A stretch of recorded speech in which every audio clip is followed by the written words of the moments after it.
जय हिंद, नमस्कार। आज हम पढ़ेंगे।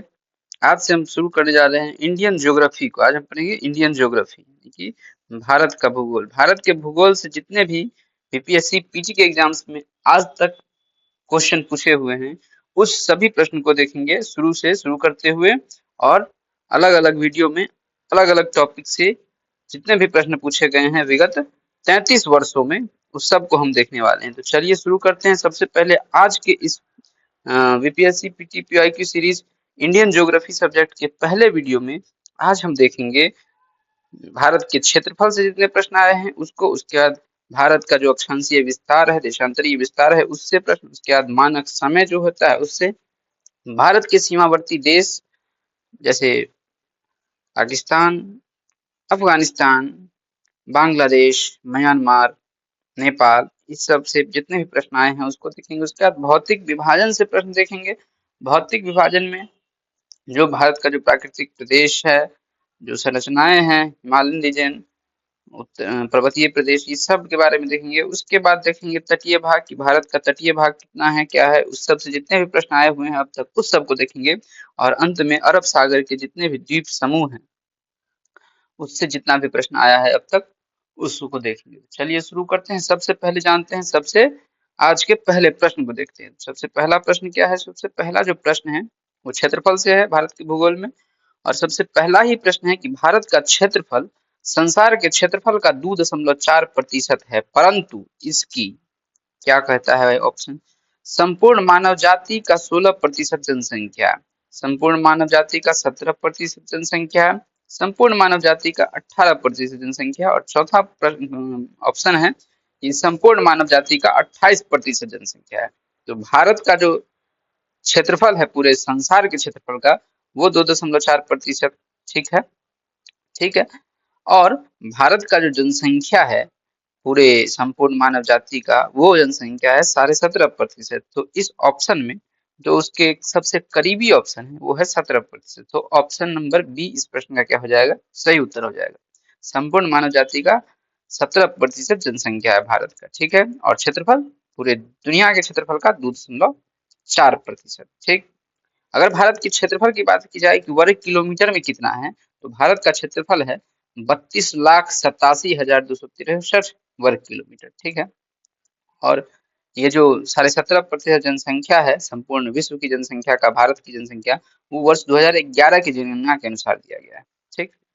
चलिए अगला प्रश्न देखते हैं। आज का अगला प्रश्न क्या है? अगला प्रश्न है अक्षांशीय विस्तार से। अक्षांशीय विस्तार से सबसे पहला प्रश्न है, निम्नलिखित में से किस राज्य से कर्क रेखा नहीं गुजरती? देखिए, कर्क रेखा भारत में 8 राज्यों से होकर गुजरती है, जिसमें से पहला है गुजरात, राजस्थान, मध्य प्रदेश, उसके बाद छत्तीसगढ़, उसके बाद पश्चिम बंगाल, सॉरी झारखंड, उसके बाद पश्चिम बंगाल, उसके बाद त्रिपुरा और मिजोरम।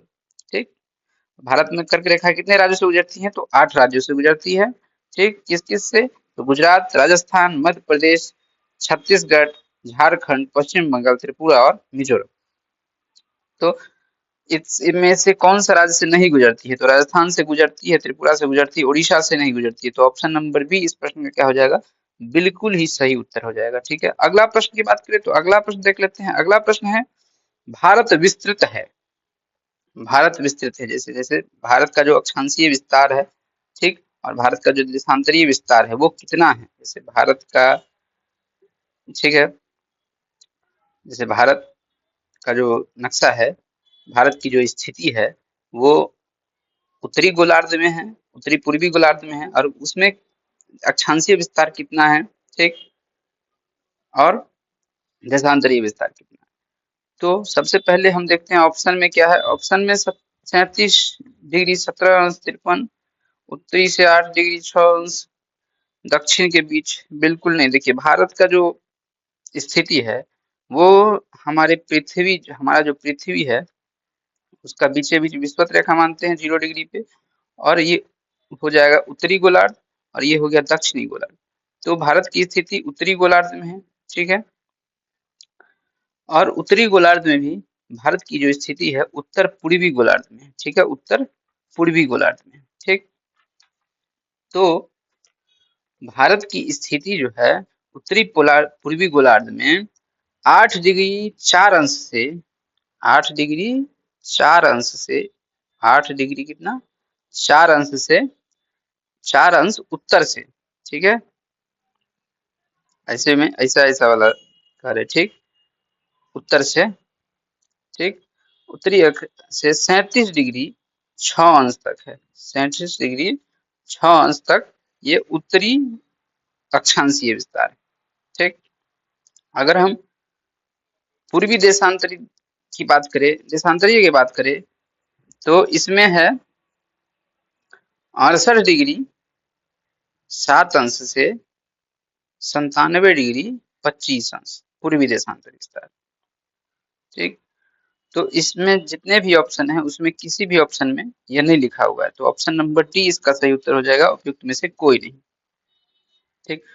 अगला प्रश्न देखते हैं। अगला जो प्रश्न है वो क्या है, तो अगला प्रश्न है कि निम्नलिखित नगरों में से कौन सा नगर कर्क रेखा के उत्तर में अवस्थित है। तो कर्क रेखा जो कि भारत के लगभग बीचों बीच से गुजरती है, ठीक है, वो निम्नलिखित में से किस कौन सा जो नगर है वो कर्क रेखा के उत्तर में अवस्थित है, ठीक। तो अगर भोपाल की बात की जाए, जो मध्य प्रदेश की राजधानी है, वो कर्क रेखा के दक्षिण में है, ठीक। रांची झारखंड की राजधानी है, कर्क रेखा के दक्षिण में, लेकिन मिजोरम की राजधानी जो आइजोल है, वो उसकी बात की जाए तो ये कर्क रेखा के किसमें है, उत्तर में अवस्थित है। तो ऑप्शन नंबर बी इस प्रश्न का क्या हो जाएगा, सही उत्तर हो जाएगा, ठीक है। अगला प्रश्न देखते हैं। अगला जो प्रश्न है वो है मानक समय से, मानक समय यानी कि स्टैंडर्ड जो टाइम होता है किसी देश का, उससे। तो भारतीय मानक समय एवं ग्रीनविच माध्य समय जीएमटी में अंतर पाया जाता है। भारतीय माध्य समय और ग्रीनविच जो माध्य समय है जीएमटी, उसमें 5 घंटे का अंतर होता है, ठीक। तो ऑप्शन नंबर बी इस प्रश्न का क्या हो जाएगा, सही उत्तर हो जाएगा, +5 घंटा, ठीक। अगला प्रश्न की बात करें तो अगला जो प्रश्न है वो है किस पठार पर अगला जो प्रश्न है वो है क्या कि किस पठार पर कर्क रेखा तथा भारतीय मानक समय रेखा एक दूसरे को काटती है। कर्क रेखा तथा भारतीय मानक समय रेखा, भारत का जो मैप है उसके लगभग बीचों बीच कर्क रेखा गुजरती है, ठीक है, और भारत का जो मानक समय रेखा हो वो एक दूसरे को किस जगह पर काटती है। तो ये एक दूसरे को जो है बघेलखंड पठार पर काटती है, जो कि छत्तीसगढ़ में है। छत्तीसगढ़ के बघेलखंड पठार में एक दूसरे को काटती है। ऑप्शन नंबर सी इस प्रश्न का सही उत्तर हो जाएगा, ठीक है। और ये जो काटती है, ये पॉइंट जो क्रॉसिंग पॉइंट है वो छत्तीसगढ़ के सूरजपुर में है, सूरजपुर में एक दूसरे को काटती है। और भारतीय मानक समय जो समय रेखा है, भारतीय मानक जो देशांतर रेखा से मतलब पता लगाया जाता है, वो उत्तर प्रदेश, उसके बाद मध्य प्रदेश, उसके बाद छत्तीसगढ़, उसके बाद ओडिशा और आंध्र प्रदेश से होकर गुजरती है, और कर्क रेखा 8 राज्यों से होकर गुजरती है। चलिए अगला प्रश्न देखते हैं। अगला प्रश्न सीमावर्ती देश से है। किससे है, सीमावर्ती देश से, यानी कि भारत के जो जितने भी आसपास के देश है उससे जितने भी प्रश्न अभी तक पूछे गए हैं बीपीएससी पीटी के एग्जाम्स में, उसको देखते हैं। तो सबसे पहला जो प्रश्न है वो क्या है, सबसे पहला जो प्रश्न है वो है भारत और चीन के बीच सीमा रेखा को क्या कहा जाता है। भारत और चीन के बीच जो है सीमा रेखा का जो सीमांकन हुआ है उसे मैकमोहन रेखा कहा जाता है, ठीक। इस रेखा का जो निर्धारण है वर्ष 1914 में सर हेनरी मैकमोहन द्वारा किया गया। तो ऑप्शन नंबर क्या हो जाएगा, ए सही उत्तर हो जाएगा, मैकमोहन रेखा, ठीक। अगला प्रश्न की बात करें तो अगला जो प्रश्न है वो है म्यांमार के साथ भारत के, दूसरा प्रश्न होगा सीमावर्ती राज्य का, सीमावर्ती देश का, कि भारत के साथ म्यांमार के साथ भारत के किन राज्यों की सीमाएं मिलती है। तो म्यांमार के साथ भारत का जो पूर्वोत्तर राज्य है उसकी सीमा मिलती है, और पूर्वोत्तर में भी अरुणाचल प्रदेश जो है उसकी सीमा मिलती है, नागालैंड जो है उसकी सीमा मिलती है, मणिपुर की सीमा मिलती है, और अंत में मिजोरम की सीमा मिलती है, ठीक है। तो सही उत्तर हो जाएगा option number B, Arunachal Pradesh, Nagaland, Manipur और मिजोरम, ठीक है। अगला प्रश्न की बात करें तो जो अगला प्रश्न है वो है निम्नलिखित देशों में से किसकी भारत के साथ सबसे अधिक लंबी सीमा है।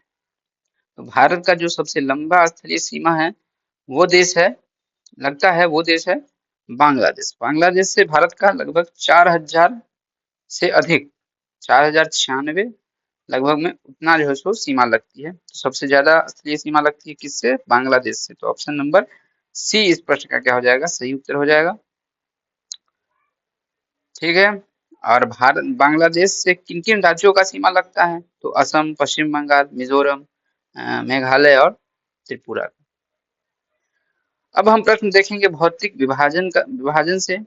तो भौतिक विभाजन से जो प्रश्न है उसमें सबसे पहले हम देखते हैं भारत के प्राकृतिक प्रदेश से, जिसमें पहला प्रश्न है कि निम्न कथनों पर विचार कीजिए और सही की पहचान कीजिए। पहला ऑप्शन है ग्रेटर हिमालय अपनी निरंतरता के लिए जाना जाता है। बिल्कुल, ग्रेटर हिमालय जो है अपनी निरंतरता के लिए क्या करती है? जाना जाता है। सही बात है। उसके बाद निम्न हिमालय अपनी व्यापकता और अनुप्रस्थ वादियों के लिए जाना जाता है। अनुप्रस्थ वादियों के लिए निम्न हिमालय नहीं जाना जाता है। ठीक है। तो यह जो ऑप्शन है वो गलत है। तीसरा ऑप्शन क्या है? शिवालिक हिमालय, शिमालिक व हिमालय है जो उत्पत्ति में सबसे नवीनतम है। बिल्कुल, सबसे हिमालय की पदस्थली कहा जाता है शिवालिक हिमालय को। ठीक, जो कि सबसे नवीन है। तो ऑप्शन नंबर 1 सही है और ऑप्शन नंबर 3 सही है। तो इस प्रश्न का ऑप्शन उत्तर हो जाएगा ऑप्शन नंबर सी। 1 और 2 क्या है? सही है। ठीक है। अब अगला प्रश्न देखते हैं। अगला प्रश्न क्या है? तो अगला प्रश्न है भारत में भू आकारों की रचना के संबंध में निम्नलिखित कथनों पर विचार कीजिए। ठीक है। पहला ऑप्शन है कि संरचनात्मक दृष्टि से मेघालय का पठार दक्कन का पठार का ही विस्तारित भाग है। ठीक, बिल्कुल, मेघालय का पठार जो है दक्कन का पठार का ही विस्तारित भाग है, लेकिन बीच में जो मालदा गैप आ गया है, मालदा दरार, उससे वो क्या हो गया है? अलग हो गया है। दूसरा ऑप्शन है कश्मीर घाटी की रचना एक समभिन्नति में हुई है। बिल्कुल, बिल्कुल हुई है। और तीसरा ऑप्शन है कि गंगा का मैदान की रचना एक अर्घग्रत में हुई है, अग्रगर्त में हुई है। बिल्कुल, गंगा का जो विशाल मैदान है उसकी उत्पत्ति जो है अम, जो हिमालय का जो अग्रगर्त है उसी में हुआ है। ठीक, तो चौथा ऑप्शन क्या है कि हिमालय की उत्पत्ति भारतीय प्लेट, यूरोपीय प्लेट तथा चीनी प्लेट के त्रिकोणीय अभिसरण के फलस्वरूप हुई है। बिल्कुल नहीं, भारत हिमालय का जो निर्माण है वो भारतीय प्लेट और यूरोपीय प्लेट्स के मिलकर हुई है। ठीक है, चीनी प्लेट का टेक्टोनिक सिद्धांत में कोई वर्णन नहीं।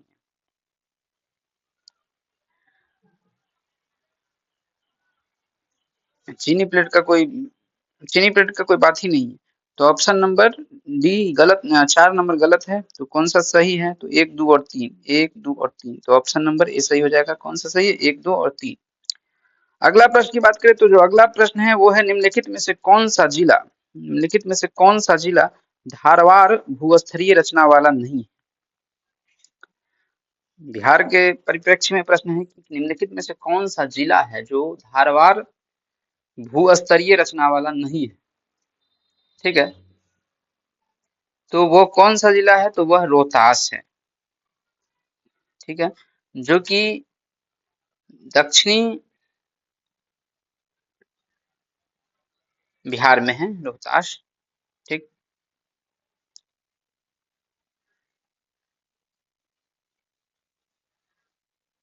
दक्षिण पश्चिम, दक्षिण क्या है?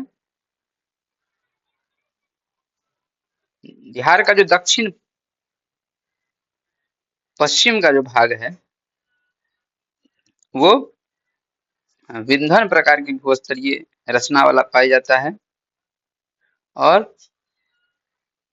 बिहार का जो दक्षिण पूर्व बिहार है वो धारवाड़ भूस्तरीय रचना वाला पाया जाता है। तो अब क्या क्वेश्चन है कि कौन सा जिला धारवाड़ भूस्तरीय रचना वाला नहीं है? तो धारवाड़ वाला दक्षिण पूर्व वाला होता है, लेकिन रोहतास दक्षिण पूर्व वाला धारवाड़ होता है। तो मुंगेर नवादा जमुई ये हो गया धारवाड़ भूस्तरीय, क्योंकि ये दक्षिण पूर्व में है बिहार के। और दक्षिण पश्चिम में जो कि रोहतास है, ठीक है, कैमूर है, ये सब विंध्याचल रेंज का है, भूस्तरीय रचना वाला नहीं है तो कौन सा रोहतास। ऑप्शन नंबर बी इस प्रश्न का सही उत्तर हो जाएगा। अगला प्रश्न की बात करें तो अगला जो प्रश्न है वो है भौगोलिक क्षेत्रफल के अनुसार भारत की निम्नलिखित भौतिक यानी कि फिजियोग्राफिक इकाइयों को आरोही क्रम में अवस्थित कीजिए। भौगोलिक क्षेत्रफल के अनुसार भारत की जो निम्नलिखित भौतिक इकाइयों को आरोही क्रम में व्यवस्थित कीजिए। ठीक है, तो सबसे पहले देखते हैं कि भारत की भौतिक इकाइयों में सबसे कम कौन सा है, उसके बाद क्या है, उसके बाद सबसे ज्यादा क्या है, और भौगोलिक क्षेत्रफल के अनुसार इसको बढ़ते क्रम में सजाना है। तो सबसे पहले हो जाएगा आपको तटीय मैदान, तो ऑप्शन नंबर 3 हो जाएगा पहले। उसके बाद रह जाता है आपको केंद्रीय उच्च भाग, उसके बाद एक हो जाएगा। उसके बाद हो जाएगा महान मैदान भारत में, उसके बाद उत्तरी पर्वत 4 नंबर। ठीक है, तो ये बढ़ते क्रम में हुआ भौगोलिक क्षेत्रफल के अनुसार। तो ऑप्शन नंबर ए इस प्रश्न का क्या हो जाएगा, सही उत्तर हो जाएगा 3 1 2 4 यानी तटीय मैदान, उसके बाद केंद्रीय उच्च भाग, उसके बाद महान मैदान, उसके बाद उत्तरी मैदान यानी कि उत्तरी पर्वत सॉरी। चलिए अगला प्रश्न देखते हैं। अगला जो प्रश्न है वो है निम्नलिखित श्रेणियों को उत्तर से दक्षिण की ओर क्रम में व्यवस्थित कीजिए। उत्तर से दक्षिण की ओर अगर मानचित्र पर देखते हैं तो ऊपर का भाग उत्तर कहलाता है और नीचे दक्षिण कहलाता है, और दाईं ओर ईस्ट होता है मतलब मानचित्र पर, और बाईं ओर वेस्ट होता है। तो उत्तर से दक्षिण की ओर क्रम में व्यवस्थित करना है। ठीक है, तो इसमें जो पर्वत श्रेणियां हैं उसमें सबसे पहले आएगा कौन सा, तो सबसे पहले जो आएगा वो है काराकोरम, उसके बाद लद्दाख, उसके बाद जास्कर, उसके बाद पीर पंजाल। सबसे पहले आएगा काराकोरम, ये काराकोरम, लद्दाख, जास्कर और पीर पंजाल। तो 2 1 4 और 3, तो 2 1 4 3 बी ऑप्शन में, तो ऑप्शन नंबर बी इसका सही उत्तर हो जाएगा, क्योंकि काराकोरम, लद्दाख, जास्कर और पीर पंजाल। तो उत्तर से दक्षिण की ओर व्यवस्थित क्रम में से जाना है। ये ट्रांस हिमालय का जो 4 पर्वत श्रेणियां हैं, काराकोरम, लद्दाख, जास्कर, पीर पंजाल। तो सबसे उत्तर में कौन है, काराकोरम, उसके बाद लद्दाख, उसके बाद जास्कर, उसके बाद पीर पंजाल। ठीक, तो ऑप्शन नंबर बी इस प्रश्न का सही उत्तर हो जाएगा। अगला प्रश्न देखते हैं। अगला प्रश्न है कि गंगा के मैदान को खाली स्थान के रूप में वर्णित किया गया है। गंगा का जो मैदान है इसको जियो सिंक्लाइन के रूप में वर्णित किया गया है। किसके रूप में वर्णित किया गया है, जियो सिंक्लाइन यानी कि भू अभिनति गर्त के रूप में। ऑप्शन नंबर सी इस प्रश्न का क्या हो जाएगा, सही उत्तर हो जाएगा। ठीक है, अब अगला प्रश्न देख लेते हैं। अगला प्रश्न क्या है, अगला अगला प्रश्न है बिहार की भौगोलिक संरचना चट्टानी प्रणालियों से बनी है। चट्टानी प्रणालियों का उनके विवरण से मिलान कीजिए। धारवाड़ चट्टान प्रणाली, तो धारवाड़ चट्टान प्रणाली जो है सबसे पुराना आर्कियन रॉक सिस्टम का हिस्सा है। तो ए का हो जाएगा 3 नंबर, सबसे पुराना आर्कियन रॉक सिस्टम का हिस्सा है। उसके बाद विंध्यन चट्टान प्रणाली, तो विंध्यन चट्टान प्रणाली जो है सो बलुआ पत्थर, चूना पत्थर, डोलोमाइट, क्वार्ट्ज और सेल इस सब का जो है चट्टान प्रणाली में मुख्य घटक होता है। तो विंध्यन चट्टान प्रणाली का ऑप्शन हो जाएगा 4, बलुआ पत्थर, चूना पत्थर, डोलोमाइट, क्वार्ट्ज और सेल इस चट्टान प्रणाली के मुख्य घटक है। उसके बाद है क्वाटरनरी चट्टान प्रणाली। तो क्वाटरनरी चट्टान प्रणाली क्या होता है, हिमालयी और प्रायद्वीपीय नदियों द्वारा मिट्टी आदि के तीव्र जमाव से निर्मित होता है। तो सी का क्या हो जाएगा 1। उसके बाद तृतीय चट्टान प्रणाली, तो तृतीय चट्टान प्रणाली पश्चिम चंपारण जिले में पाई जाती है। तो तृतीय चट्टान प्रणाली है डी नंबर, उसका हो जाएगा 2। ठीक, तो ए का 3 किस में है, ऑप्शन नंबर बी ऑप्शन में। ठीक है, तो सही उत्तर हो जाएगा। अगला प्रश्न देख लेते हैं। अगला प्रश्न क्या है, तो अगला प्रश्न है उत्तर का पर्वतीय प्रदेश से, जिसमें पहला प्रश्न हिमालय का पर्वत पदीय प्रदेश है। हिमालय का पर्वत पदीय प्रदेश कौन सा है, हिमालय का जो पर्वत पदीय प्रदेश है वो है शिवालिक। ठीक है, क्योंकि इसे हिमालय का फुटहिल कहा जाता है। ऑप्शन नंबर बी इस प्रश्न का क्या हो जाएगा, सही उत्तर हो जाएगा। ठीक है, तो इसका सही उत्तर क्या हो जाएगा? बी। हिमालय का जो पर्वतीय प्रदेश है वो शिवालिक श्रेणी के दक्षिण भाग पर स्थित है। ठीक है, और ये हिमालय की क्या है, सबसे दक्षिण श्रेणियां हैं। ठीक है, अब अगला प्रश्न देख लेते हैं। अगला प्रश्न क्या है इसका, कि अगला प्रश्न है हिमालय पर्वत की निम्नलिखित चोटियों में से कौन सी भारत में नहीं है? हिमालय की विभिन्न चोटियां हैं, खासकर बृहद हिमालय में तो अनेक चोटियां हैं, उसमें से कौन सा जो चोटी है वो भारत में नहीं है? तो ऑप्शन ए में है धौलागिरी। बिल्कुल धौलागिरी ही सही है, क्योंकि धौलागिरी जो है वो नेपाल में है, तो ऑप्शन ए ही सही हो जाएगा। नंगा पर्वत पाकिस्तान ऑक्युपाइड कश्मीर में है, यानी ये भारत का ही है। और कामेत पर्वत जो है सो उत्तराखंड में है, भारत में। तो ऑप्शन नंबर ए इस प्रश्न का सही उत्तर हो जाएगा। अगला प्रश्न की बात करें तो अगला जो प्रश्न है वो है निम्नलिखित में से कौन सा हिमालय पर्वत का सबसे लंबा हिमनद है? तो हिमालय पर्वत का जो सबसे लंबा हिमनद है वो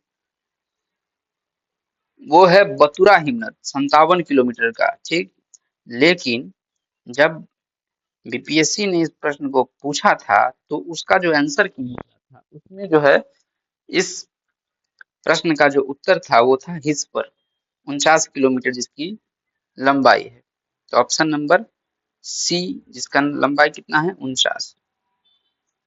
ठीक है, ये आयोग के उत्तर कुंजी में नहीं, आंसर की में ऑप्शन था। अगला प्रश्न क्या है? अगला प्रश्न है कि शिवालिक श्रेणी का निर्माण हुआ है।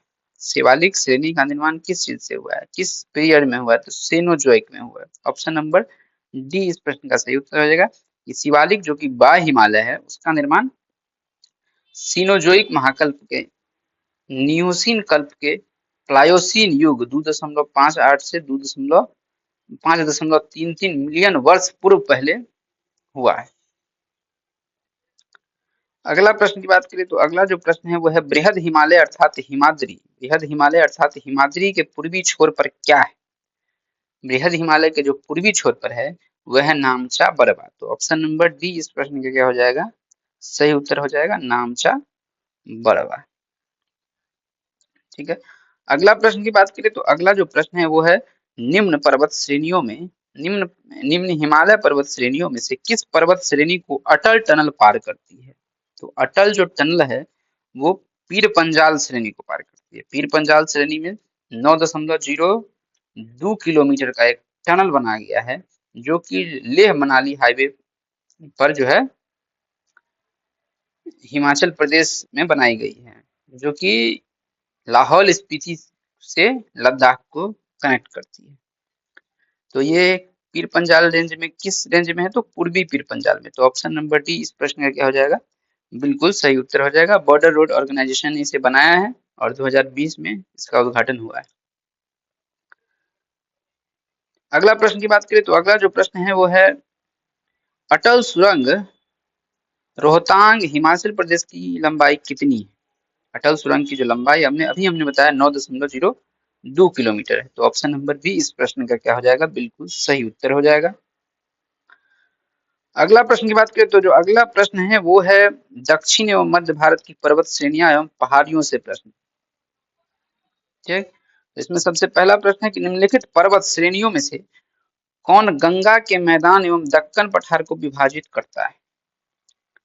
गंगा का मैदान और दक्कन पठार को जो विभाजित करता है वो है विंध्याचल श्रेणी। ऑप्शन नंबर ए इस प्रश्न का क्या हो जाएगा? सही उत्तर हो जाएगा, क्योंकि विंध्याचल श्रेणी का जो फैलाव है वो दक्षिण में मध्य उच्च भूमि से उत्तर पश्चिम में अरावली से घिरी हुई है।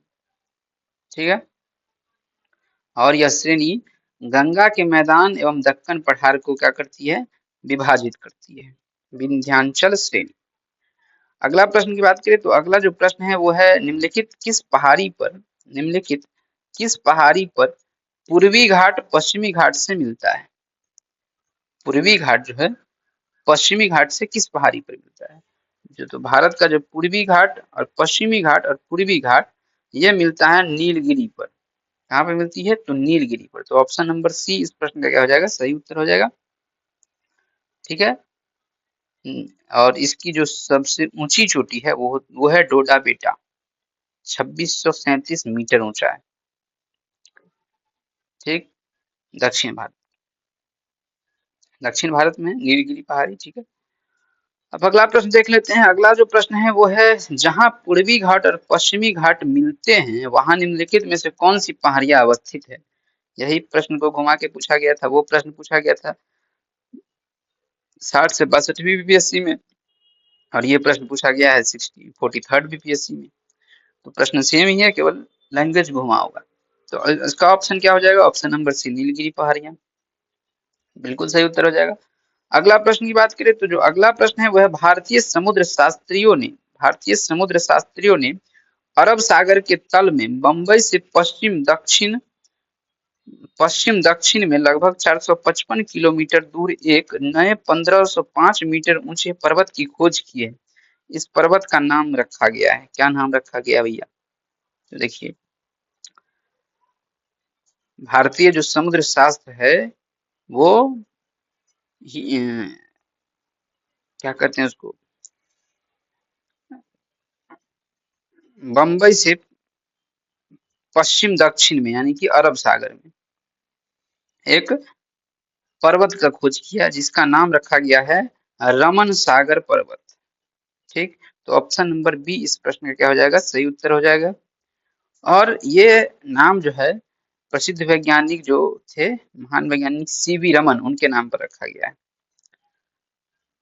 ठीक, अगला प्रश्न की बात करें तो अगला जो प्रश्न है वो है, महाराष्ट्र एवं कर्नाटक में पश्चिमी घाट क्या कहलाती है? खाली स्थान कहलाती है। तो महाराष्ट्र और कर्नाटक में पश्चिमी घाट जो पर्वत है उसको सह्याद्री के नाम से जाना जाता है। तो ऑप्शन नंबर बी इस प्रश्न का क्या हो जाएगा? बिल्कुल सही उत्तर हो जाएगा।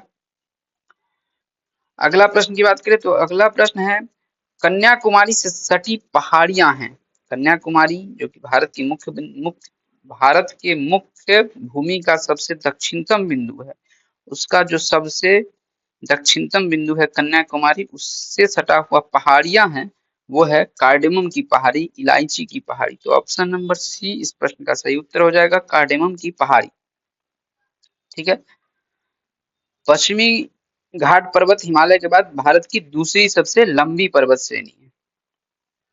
ठीक है, जिसकी लंबाई 1500 किलोमीटर है। ठीक है, अब अगला प्रश्न देख लेते हैं। अगला प्रश्न क्या है? तो अगला प्रश्न है, निम्नलिखित में से किस पहाड़ी पर चाय बागान नहीं है? कानन देवन, कानन देवन कहाँ है हमारा? तो कानन देवन का जो पहाड़ी है वो है आपको, कानन देवन का पहाड़ी जो है केरल में है। तो इसमें चाय का बागान है। उसके बाद नीलगिरी पहाड़ी, तो नीलगिरी पहाड़ी में भी चाय का बागान है, तमिलनाडु में है। उसके बाद दार्जिलिंग इसमें भी है क्योंकि ये पश्चिम बंगाल के क्षेत्र में आता है, और गिरनार जो कि गुजरात में है, इसमें चाय बागान नहीं है। तो ऑप्शन नंबर डी सही उत्तर हो जाएगा, गिरनार। गिरनार की पहाड़ी है जिसमें चाय बागान नहीं है। ऑप्शन नंबर डी सही उत्तर हो जाएगा इस प्रश्न का। अगला प्रश्न है, अगला प्रश्न क्या है कि सोमेश्वर श्रेणी निम्नलिखित पर्वत श्रेणियों में से किसका एक भाग है? सोमेश्वर श्रेणी निम्नलिखित पर्वत श्रेणियों में से किसका एक भाग है? तो सोमेश्वर श्रेणी जो है वो शिवालिक श्रेणी का एक भाग है। ऑप्शन नंबर डी इस प्रश्न का क्या हो जाएगा? बिल्कुल ही सही उत्तर हो जाएगा। ठीक है, अब अगला प्रश्न की बात करते हैं। तो अगला जो प्रश्न है वो है, दक्षिण प्रायद्वीपीय उच्च भूमि खाली स्थान का भाग है। दक्षिण प्रायद्वीपीय उच्च भूमि किस चीज का भाग है? तो दक्षिणी प्रायद्वीपीय उच्च भूमि गोंडवाना लैंड का भाग है। तो ऑप्शन नंबर ए इस प्रश्न का सही उत्तर हो जाएगा। ठीक है, जब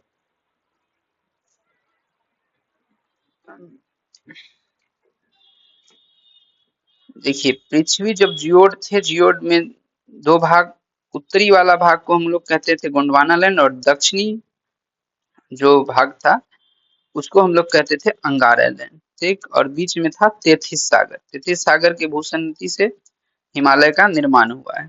ठीक, तो दक्षिणी प्रायद्वीपीय जो उच्च भूमि है, सॉरी, दक्षिणी जो प्रायद्वीपीय उच्च भूमि है दक्षिण भारत का, वो किसका भाग है? वो है गोंडवाना लैंड का। ऊपर वाला क्या था? अंगारा लैंड।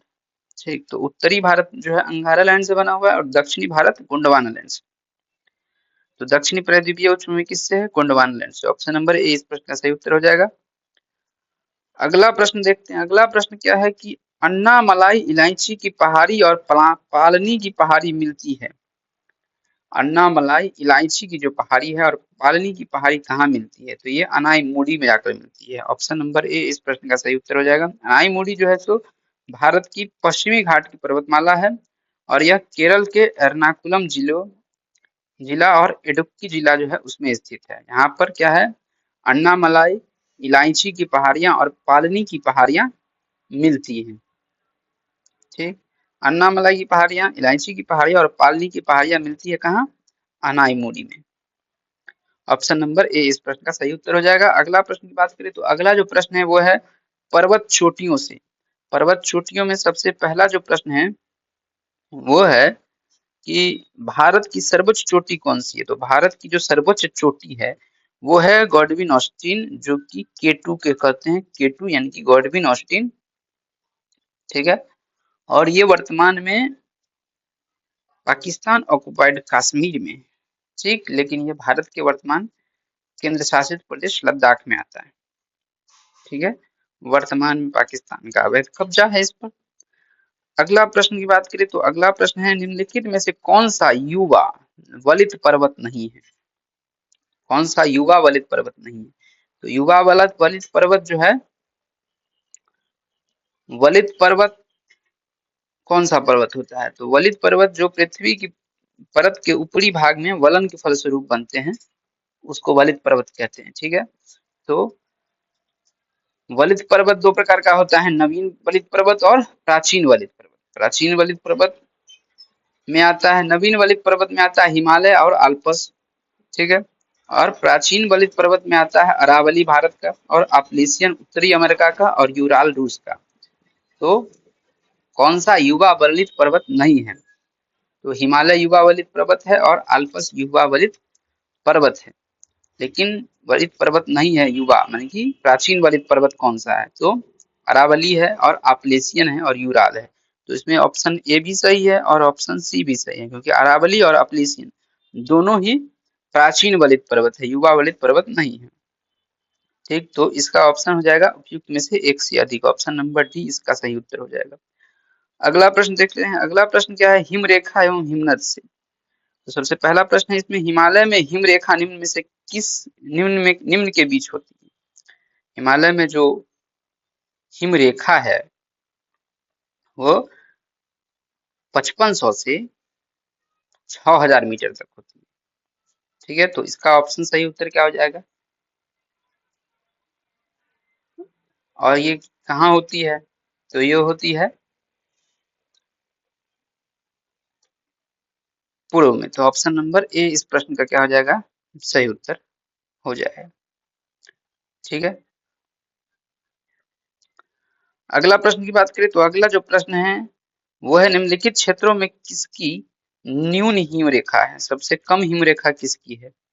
तो सबसे जो कम हिम रेखा वाला क्षेत्र है वो है आल्पस पर्वत। तो आल्पस पर्वत ऑप्शन नंबर सी इस प्रश्न का सही उत्तर हो जाएगा। सबसे कम जो है सो हिम रेखा वाला पर्वत। ठीक है, हिम रेखा से तात्पर्य क्या है? तो हिम रेखा से तात्पर्य है कि पहाड़ों की ऊंचाई से है और वह सीमा से है जिससे ऊपर अस्थाई बर्फ अवश्य होती है, वो हिम रेखा कहलाती है। ये ऐसा पहाड़ी का उच्च सीमा जिस पर अस्थाई हमेशा यानी कि बर्फ रहता है, जिस कारण वहां पर कोई वनस्पति नहीं उगती है। लेकिन आल्पस का जो क्षेत्र है वो सबसे कम हिमपात वाला क्षेत्र है। तो ऑप्शन नंबर सी इस प्रश्न का क्या हो जाएगा? सही उत्तर हो जाएगा। अगला प्रश्न देखते हैं। अगला प्रश्न क्या है? तो अगला प्रश्न है निम्नलिखित क्षेत्रों में से कौन सा भूस्खलन प्रवृत्ति प्रोन नहीं है? तो सबसे भूस्खलन प्रोन यानी कि भूस्खलन होने की ज्यादा संभावना नहीं है कौन से क्षेत्र में? तो वो है पूर्वी घाट। ऑप्शन नंबर बी इस प्रश्न का सही उत्तर हो जाएगा।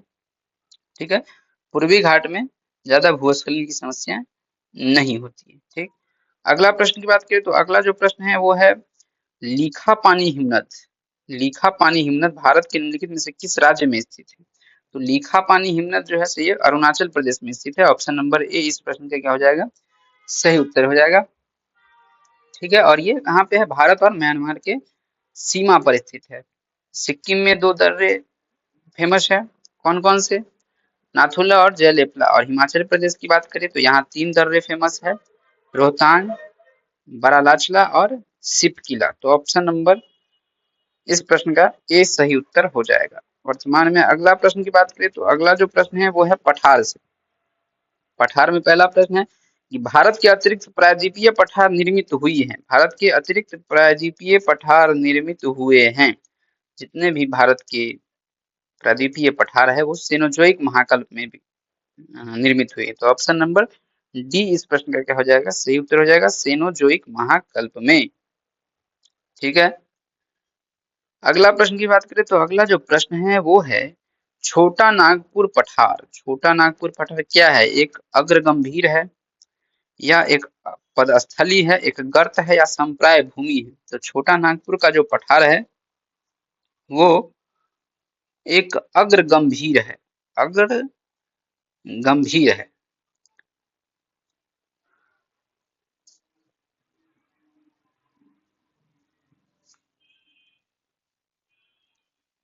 क्योंकि छोटा नागपुर का जो पठार है उसमें प्रत्येक दिशा में सोपान मिलते हैं और जो ढाल होती है वो अति तीव्र होती है। ऐसे पठार को अग्र गंभीर कहा जाता है।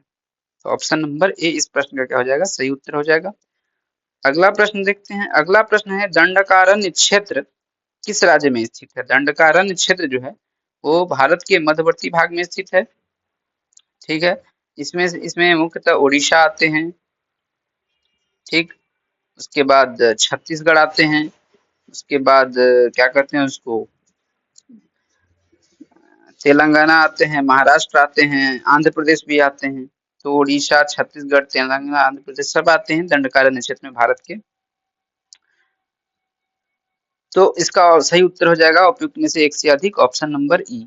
अगला प्रश्न की बात करें तो अगला प्रश्न है बिहार के निम्न हिस्सों में से कौन सा हिस्सा भूतात्विक दृष्टि से अपेक्षाकृत पुरानी है? तो भूतात्विक दृष्टिकोण से सबसे पुरानी जो है सो हिस्सा बिहार का वो कौन सा है? तो ये है खड़गपुर की पहाड़ी। ऑप्शन नंबर सी इस प्रश्न का क्या हो जाएगा? सही सही उत्तर हो जाएगा। ठीक है, क्योंकि खड़गपुर की जो पहाड़ी है वो धारवाड़ क्रम की पहाड़ी है और धारवाड़ क्रम की पहाड़ी वो बहुत पुरानी पहाड़ी है। ठीक है, अगला प्रश्न देखते हैं। अगला जो प्रश्न है वो है निम्न में से कौन सा मेघालय का पठार का अंश नहीं है? मेघालय का पठार में अंश तीन से तीन पठार है, गारो, खासी, जयंतिया। तो गारो, खासी पहाड़ियां और जयंतिया पहाड़, लेकिन भुवन पहाड़ियां नहीं है। तो ऑप्शन नंबर ए इस प्रश्न का क्या हो जाएगा? सही उत्तर हो जाएगा, क्योंकि भुवन पहाड़ियां जो है ये मीजो हिल्स का भाग है, मीजो हिल्स का भाग है। ठीक है, अगला प्रश्न की बात करें तो अगला जो प्रश्न है वो है क्या है भैया? मालनाड। मालनाड क्षेत्र का संबंध निम्नलिखित में से निम्न में से भारत के किस पठार से? तो इसका जो संबंध है वो दक्षिण भारत से है और दक्षिण भारत में कर्नाटक के पठार से। ऑप्शन नंबर सी इस प्रश्न का क्या हो जाएगा? सही उत्तर हो जाएगा। ठीक है, इस पठार को कर्नाटक का चेरापूंजी कहते हैं, क्योंकि यहाँ पर पश्चिम घाट की पश्चिमी और पूर्वी ढलानों को कवर करता है। ठीक है, अगला प्रश्न देखते हैं। अगला प्रश्न क्या है? तो अगला प्रश्न है तटीय भाग से। तटीय भाग, भारत की तट रेखा क्या कितनी है? तो भारत की जो तट रेखा है, पहला ही प्रश्न है कि भारत की तट रेखा है कितनी है? तो भारत की जो मुख्य भूमि की जो तट रेखा है वो है 6100 किलोमीटर। कितना है? 6100 किलोमीटर, यानी कि ऑप्शन नंबर बी इस प्रश्न का सही उत्तर हो जाएगा। और यदि द्वीप को भी मिला लिया जाए, जैसे अंडमान निकोबार द्वीप समूह है, लक्षद्वीप है, इस सारे द्वीपों को भी अगर मिला लिया जाए तो भारत की कुल तटीय रेखा जो है वो 7516 किलोमीटर आती है। ठीक है, अगला प्रश्न की बात करें तो अगला जो प्रश्न है वो है भारत की क्षेत्रीय सीमा तट से कितनी समुद्री मील या किलोमीटर तक समुद्र की ओर फैली हुई है? तो ये संयुक्त राष्ट्र का कानून है, यूएन क्लॉज 1982, उसके द्वारा किसी भी देश का जो प्रादेशिक समुद्री सीमा होता है वो उस देश की आधार रेखा से 12 नॉटिकल माइल तक होता है, 12 समुद्री मील तक होता है। तो ऑप्शन नंबर सी इस प्रश्न का क्या हो जाएगा, सही उत्तर हो जाएगा 12 समुद्री मील, जिसमें लगभग 21.9 किलोमीटर होता है। ठीक है, अब अगला प्रश्न देख लेते हैं। अगला प्रश्न क्या है, अरब सागर के द्वीप समूह से। अगला प्रश्न क्या है, अरब सागर के द्वीप समूह से। तो इसमें पहला प्रश्न है कि लक्षद्वीप टापू अवस्थित है। तो लक्षद्वीप जो द्वीप है भारत में वो कहाँ अवस्थित है,